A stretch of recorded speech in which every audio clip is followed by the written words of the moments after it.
everyone, it is a new month, which means it's time to look back on all of the comic books I picked up in March of 2023. But before we dive into today's haul video, if it's your first time, my name is Dominic and you're watching The Comic Book Report, where we review comic books and graphic novels so you can get an idea of what to read.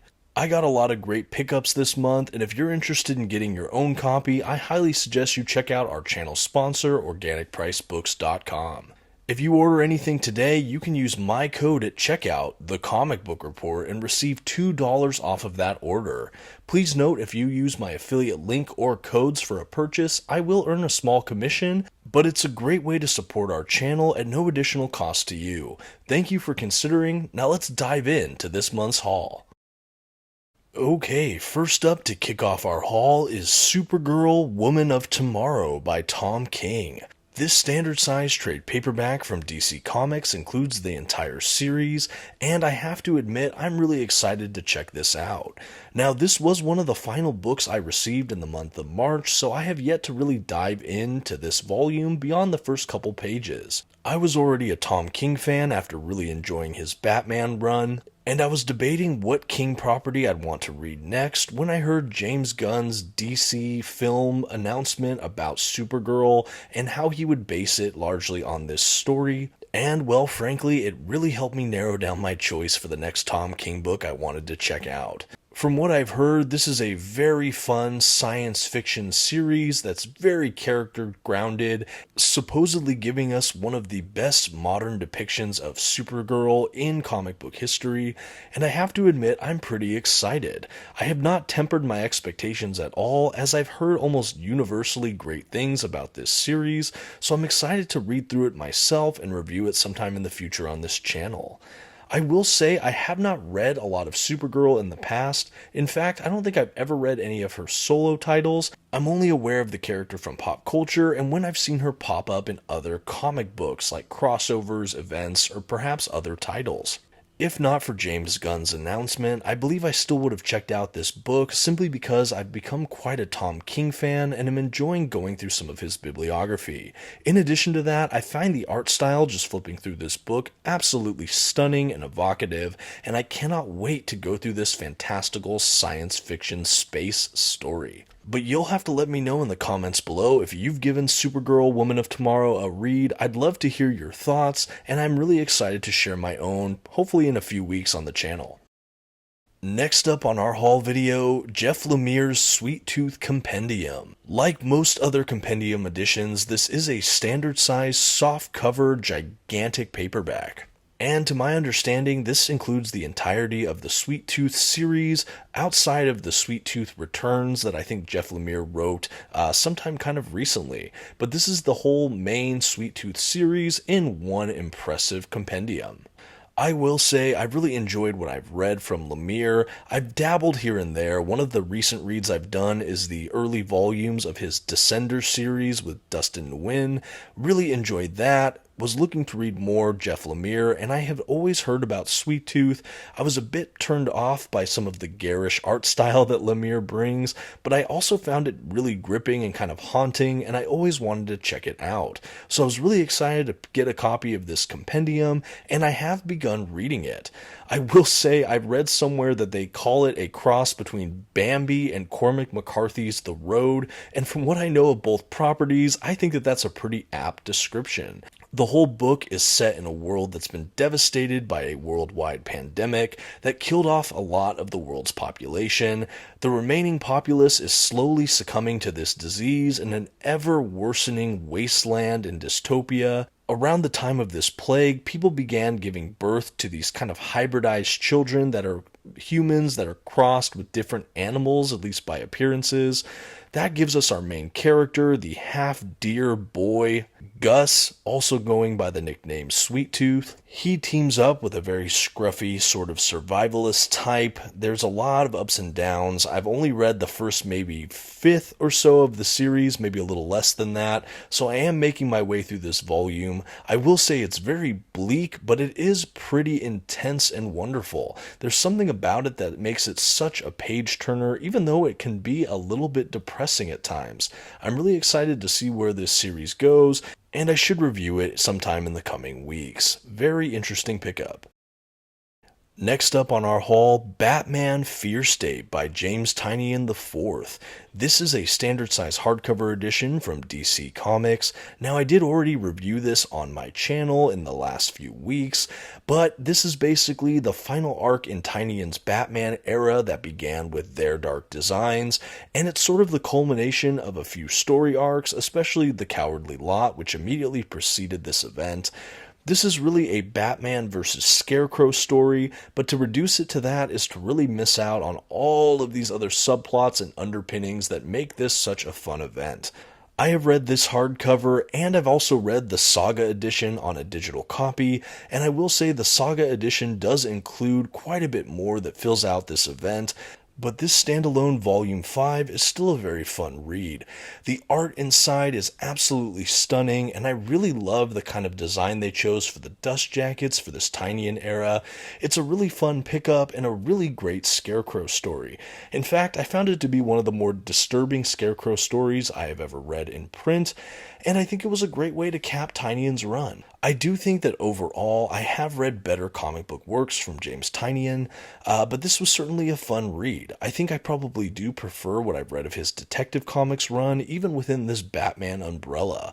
But still a good pickup. The art, again, is wonderful. I particularly like some of the characters this volume explored, particularly Miracle Molly. She was introduced, I believe, in the previous volume, Cowardly Lot, but she really is given a chance to shine within the pages of Fear State, and I don't think that should be missed. I love the way Tynion creates some of these secondary characters into the Batman mythos, and in many ways, I feel like they sometimes steal scenes from Batman and the rest of the already pre-existing Bat family. But that's by no means a bad thing, especially when these new characters can be so compelling. But check out Batman Fear State for yourself, or go ahead and give a watch to my review. Next up on the March Haul 2023, Sean Murphy's Batman Curse of the White Knight hardcover. I will say right from the jump, I did just finish this book a few days ago at the time of this recording, and I will probably have a review on the channel within this next week or so. I will say I absolutely love this continuation of the Batman White Knight universe, and I think that there were some pleasant twists and turns from the previous volume. I will say, as much as this can be more or less a standalone story, I highly recommend that you first read Sean Murphy's previous volume, Batman White Knight, as that really sets up this entire world, the character dynamics, some of the secondary characters, and in many ways this builds upon the already existing first volume. In my mind, it's set up very similarly to the Batman Earth 1 books, which I've reviewed on my channel as well. This is its own kind of side universe within the DC universe. I think it's put out by DC Black Label, but this universe is set up in White Knight, and this just continues on those main narratives. As you can see from the dust jacket, Curse of the White Knight actually deals with the character of Azrael, although with a very interesting set of twists that only this White Knight universe can provide. The art throughout is alarmingly consistent and wonderfully detailed. It is the same art from the previous volume, and it retains the look and aesthetic of this whole White Knight universe amazingly. I've heard so much buzz about this franchise, and I knew I loved that first White Knight edition, so to go ahead and get to read the sequel, I can just say I'm absolutely committed to this, and I'm excited to read some of the other releases. I know that this is such a fun playground for Sean Murphy, and he's given us so many great stories within this universe already. This is definitely a must-read recommendation from me for any Batman fans out there, and for those that are interested in reading kind of standalone Batman stories, pick up White Knight and then go ahead and pick up this sequel volume. They're great kind of one-and-done stories that you can come in, enjoy, and get going. Good stuff. Next up on my haul list, more Batman with Batman 3 Jokers from Geoff Johns. This is another one I reviewed on the channel back in March. I really enjoyed this book. I think that the potential was absolutely incredible and the execution was still quite good, even if there might have been a little bit of room for improvement. This is definitely a spiritual sequel to something like Batman Killing Joke, but really stands alone in its storytelling. This book basically suggests that there are actually 3 Jokers instead of just one that we've commonly accepted to be true, and it really has a team dynamic with Batman, Jason Todd's Red Hood, and Barbara Gordon's Batgirl. The 3 of them take on the 3 Jokers, and it's a really gripping narrative. I think given the brutal past with Joker and all 3 of these characters, make the sense of stakes absolutely heightened, and you really feel it pay off in this edition. I think that this was such a rich concept and rich set of characters that I just would have loved to see more in this series. This is just a 3-issue standard size hardcover collection, but you still get quite a bang for your buck. And the art from Fabic throughout it is some of my favorite Batman art I've seen this year. I would say his stuff and all of the Batman art I've recently seen from Jorge Jimenez have really stood apart as just some outstanding Batman work. This comic is really interesting too, in that there's a lot of visual allusions to the Killing Joke, even with the 9-panel setup and the rain, and of course the Joker. John's really introduced a lot when he brought up the 3 Jokers. There's a lot of additions or twists and turns in the Batman mythos that I'm really sure are going to be discussed for years and years after the fact. I also know there's an Absolute Edition coming out, and I'm sure the art will be absolutely spectacular in that oversized format. Next, we have Nightwing Volume 2, Get Grayson, from Tom Taylor and Bruno Redondo. I will say they call it a Volume 2, but they did release that hardcover Fear State Nightwing collection between Volumes 1 and this volume in my hand. So in my mind, this was kind of a Volume 3, but I see what they did because they want the Fear State volume to kind of stand by itself without interfering too much in all of the stuff Tom Taylor's trying to do during his run. So I appreciate that, but I think the numbering convention might confuse a few people. At any rate, I'm about halfway through this edition in my hands here, and I am absolutely loving it. It's back in the world of Tom Taylor's Nightwing. This is a much beloved run that's gotten so much press in recent years, and there's a reason for that. I think that this is one of the best examples of everything Dick Grayson can be in the DC universe, and it's fun to see him shine again. Very, very great series so far. The art is absolutely exceptional. The colors are really, really wonderful. I love the blues, blacks, and reds that he always uses throughout this book and this run so far. It's just been really a visual treat, and the narrative is a ton of fun.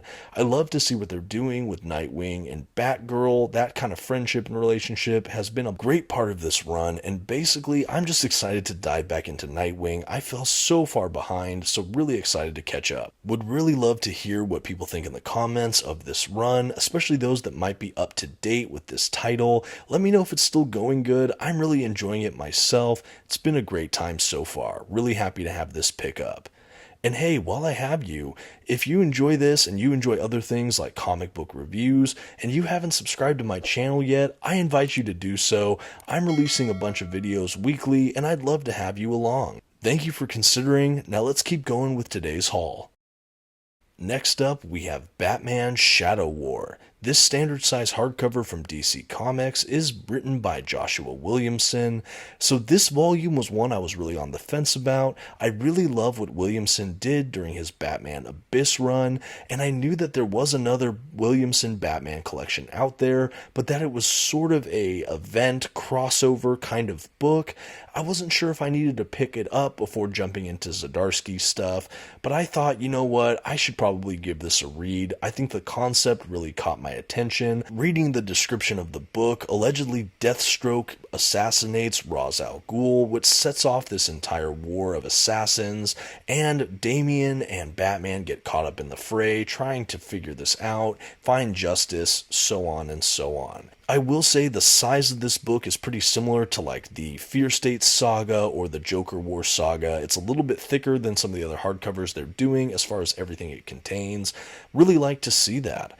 I am an issue or two into this event book right now, and so far it's so great. It does feel tonally a bit different than Batman Abyss, which I reviewed a couple weeks back on the channel, but so far has all the makings of a very fun Batman read.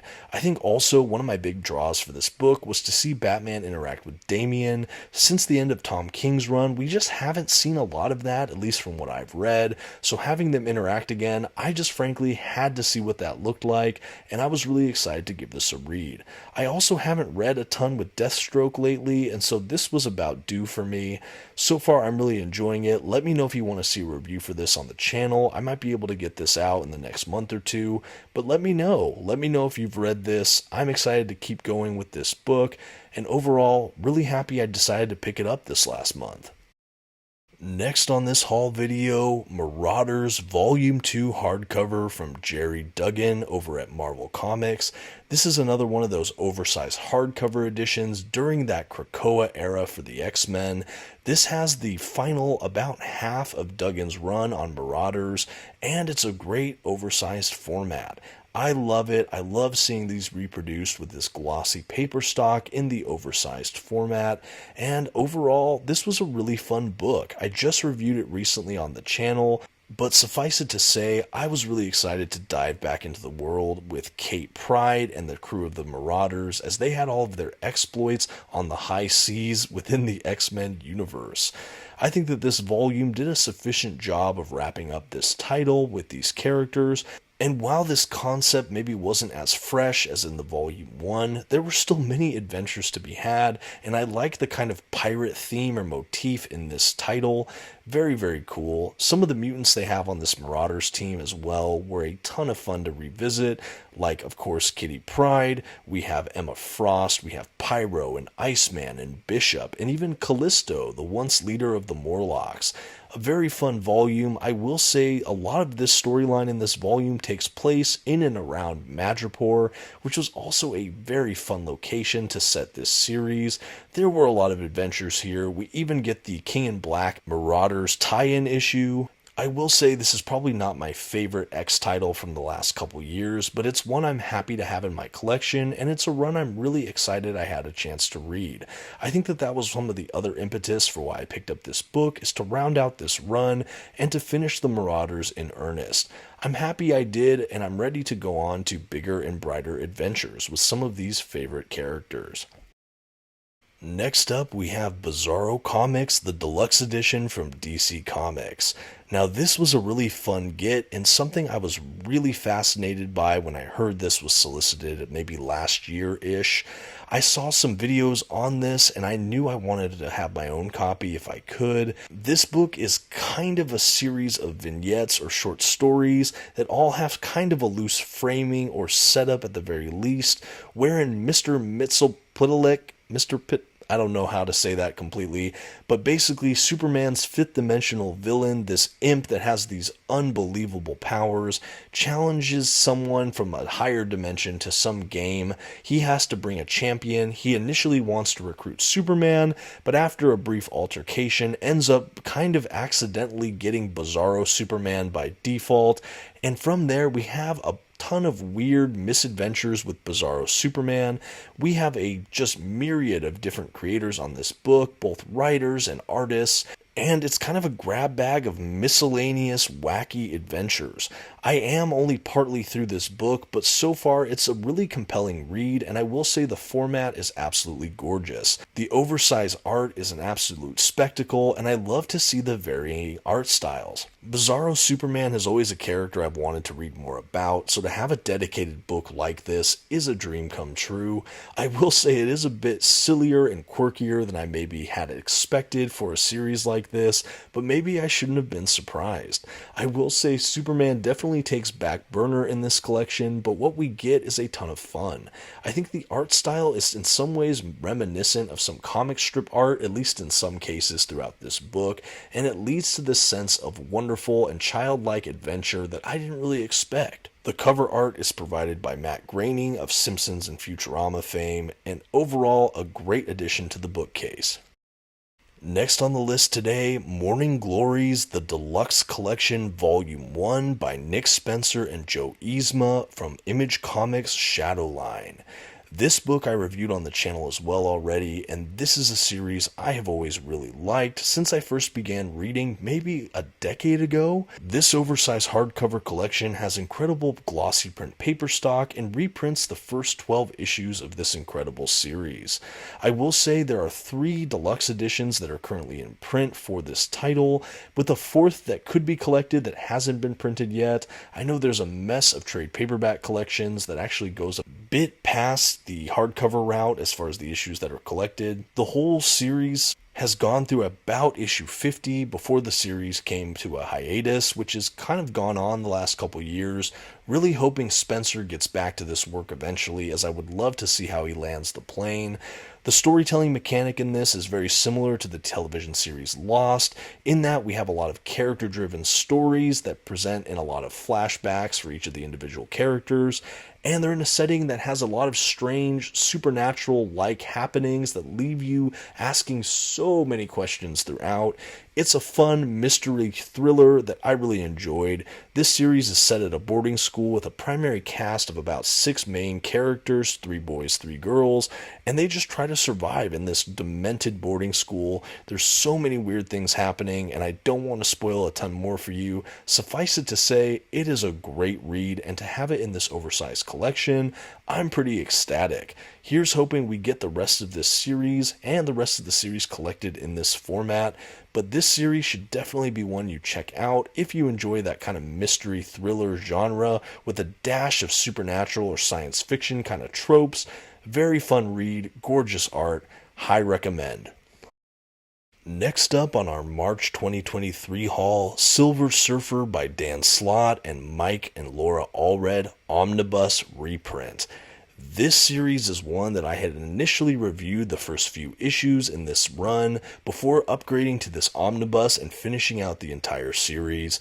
This was an absolute blast. The artwork, for those that are uninitiated with the Allreds, it's absolutely stylized and gorgeous. It's a kind of cartoony style with heavy black outlines and kind of surrealistic detailing.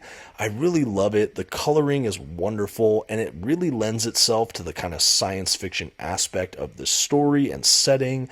And overall, this was a run to remember. It's a much lighter and less cerebral interpretation of the Silver Surfer, and because of that, it has a more user-friendly tone to, I think, a potentially broader audience. I know that the central story is also kind of a love story, which is very different for the Surfer, and it honestly lends itself to it quite well. I do miss a bit of the more broody, philosophical Silver Surfer books, but this was a fun and refreshing diversion and change from the status quo, and I think that this is a really great self-contained volume. I also think you can probably pick up this book with very limited knowledge of the Silver Surfer. Maybe this is your first Silver Surfer book. At any rate, I think that there's a ton to enjoy, and it doesn't alienate new fans. I do think that older fans of Silver Surfer might take a bit to digest what they're reading here, but once you do, if you keep an open mind, I think that there's something in here for everyone to love. An absolutely incredible book that I think is a great way to jump into Cosmic Marvel light. If you want to see more on this book, feel free to check out my Omnibus review. I dropped it a couple weeks ago, but again, very excited to have this pre-ordered and now in my collection. Okay, next, Guardians of the Galaxy by Bryan Michael Bendis Omnibus Volume 1 reprint. What a fun ride this was. I just had the opportunity to read this bad boy, and my oh my did I have a blast. I think that this Guardians run is a perfect entry point for fans of perhaps the film franchise, or for those that have always wanted to check out Guardians of the Galaxy but maybe haven't had a sufficient on-ramp or an opportunity to. This is a very early reader friendly edition that I think you can read with no real background. It really fills you in on details you need, and you can dive right in. I think that this is also a fantastic way to explore Cosmic Marvel light. This is something that is really easily palatable and tonally very similar to what we see in the Marvel Cinematic Universe. The cast of characters is essentially the roster from the films, with a couple notable additions throughout. This omnibus also begins with an 8-part Avengers series called Avengers Assemble that sets up the kind of new status quo for the Guardians of the Galaxy, but also gives us a fun and refreshing story that follows some of the central Avengers again that we see in the Marvel Cinematic Universe. This omnibus also has a really great crossover with the all-new X-Men team, which I believe was also written by Bendis, among a handful of other great stories, and this whole volume caps right around the events of Jonathan Hickman's Secret Wars.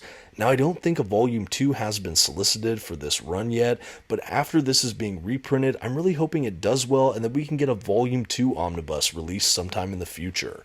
Personally, I really enjoyed my time with this book, and it was a great way to read more Marvel content, but really focus on some characters that I have not read a ton about in print, and I was really happy to do so. What a great read, definitely something I enjoyed this last month. Okay, now we've made our way over to the Captain America by Nick Spencer Omnibus Volume 1. This run takes place after the Rick Remender run on Captain America, and it still predominantly features the Sam Wilson Captain America, although I understand we get quite a bit of the Steve Rogers Captain America as well throughout this omnibus. I'm still making my way through. I did receive this sometime, I think, earlier in the month, but I'm just starting to break into it right now.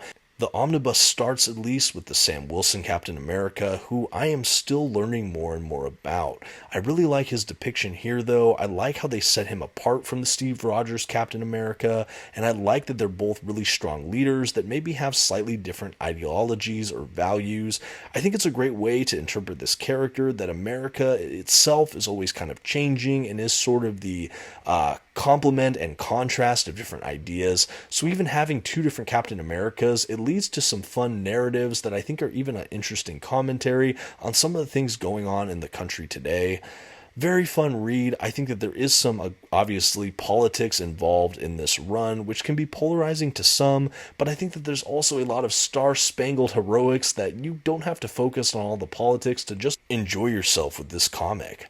I will definitely have more to say as I make my way through more of this run, but so far, so good. It's some great art, like I mentioned earlier, and I think the characters are interesting. Like I said, I'm excited to learn more about Sam Wilson's Captain America, and to see some of the events unfold in this book.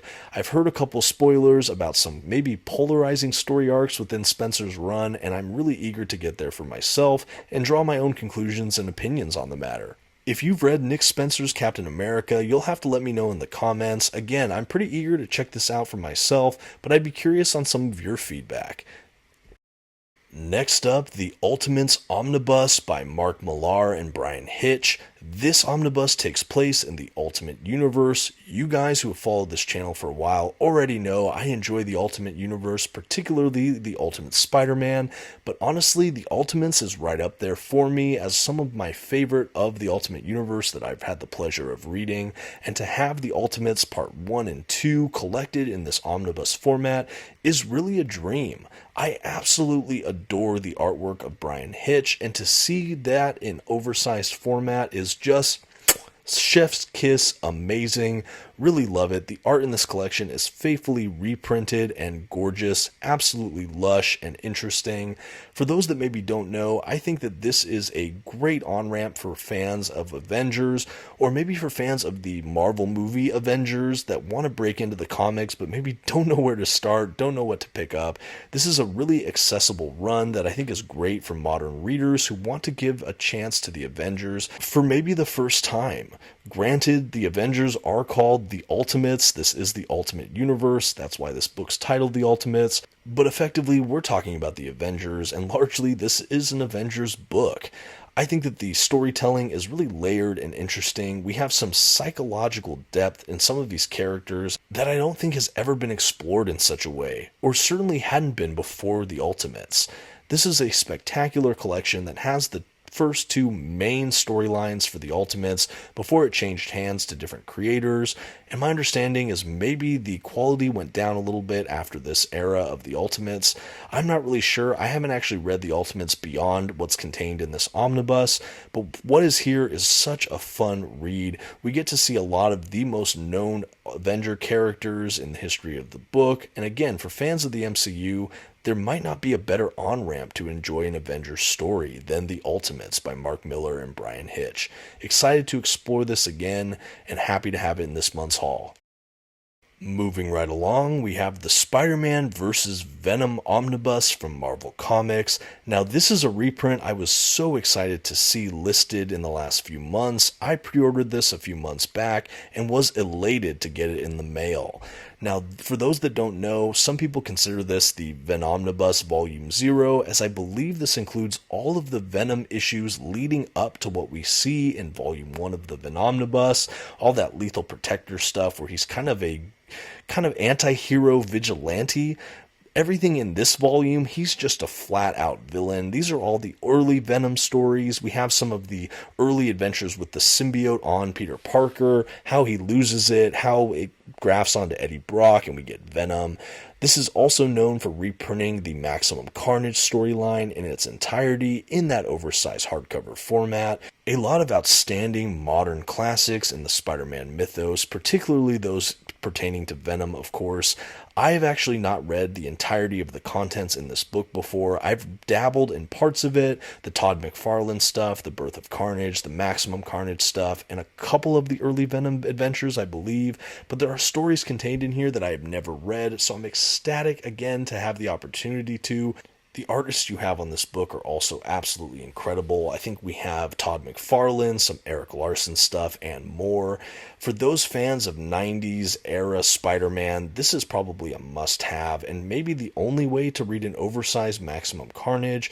What a great event. I think I actually covered just that event on this channel before, but that was before I got this oversized edition. Excited to give this a read. Very, very cool stuff. I'm a huge fan of Spider-Man, and this was a big get for me. Thank you so much, Marvel, for reprinting this, and for those interested, again, check out organicpricebooks.com. Next up on our haul video, Marvel Superheroes Secret Wars Omnibus. This is the first Secret Wars title from back in the day. This is a 12-issue crossover huge event series, maybe Marvel's first, I believe, and I always wanted to read this, so the fact that we get it collected in an omnibus is a ton of fun. There's also a couple other issues present in addition to the actual Secret Wars title from back in the day. What a great series. We get to see Battle World, we get to see the first appearance of the symbiote costume for Spider-Man, and so many more things here. I know reading a lot of the comic books from this era, to miss Secret Wars is to miss a decisive chapter in Marvel history. I've heard different things about the actual quality of this story. I'm actually making my way through this volume for the first time, so I'll have to save my thoughts on that to when I finish this up and can give a review. But so far, I'm really loving it. You can find this book for pretty cheap online right now. I was so happy to snag a copy while it was in print. What a fun thing to see the artwork of this era as well, and all of the amazing characters depicted in this crossover. What a blast. I love seeing all the heroes and the villains, and toward the back of this omnibus you even have stuff that talks about the toy line that kind of inspired this whole crossover in the first place. Really hysterical, ton of fun, some cool special features in this book, and overall a really fun read so far. I really am just impressed that Marvel keeps turning out some of these reprints. There were some of these editions that I always wanted to check out but didn't have a chance when they were in print. Very excited to pick this one up this last month. And last but not least on the March Haul 2023 list, Avengers vs. X-Men Omnibus. This incredible oversized hardcover edition comes in just shy of 1,700 pages. Even taking this book back into my room, I was worried I would drop this through the floor. It's that heavy. This collection includes Avengers vs. X-Men along with all of its tie-ins. I have never had a chance to read this event, and I was ecstatic when I heard an omnibus was coming. I initially wasn't sure if I was going to purchase the omnibus or maybe just do the event itself, but after reading a couple of the tie-ins, I thought that this was a series that I would love to read all about. I have just begun making my way through the actual event proper, and so far I'm having an absolute blast. I've heard mixed reviews about this title overall, but reading it for the first time with fresh eyes myself, I don't know what's not to love. There's a ton of action, there's great art, and the characters they've chosen from both the Avengers and the X-Men, well, it's basically the A-team for me, and I'm really enjoying some of the conflicts and dynamics I'm seeing in these early issues of the Omnibus, and can't wait to make my way through. I have no idea when I'm going to get around to finishing this entire Omnibus, so let me know if you want a full review sometime in the future. It might be a little while on this one, but I hope to at least finish the event portion of the book for my own personal reading sometime soon, and I'm really excited to have the entire thing with all the tie-ins in my collection for future reading. I think the art throughout it looks absolutely gorgeous, and just flipping through, I think that this was an absolute great pickup for myself personally.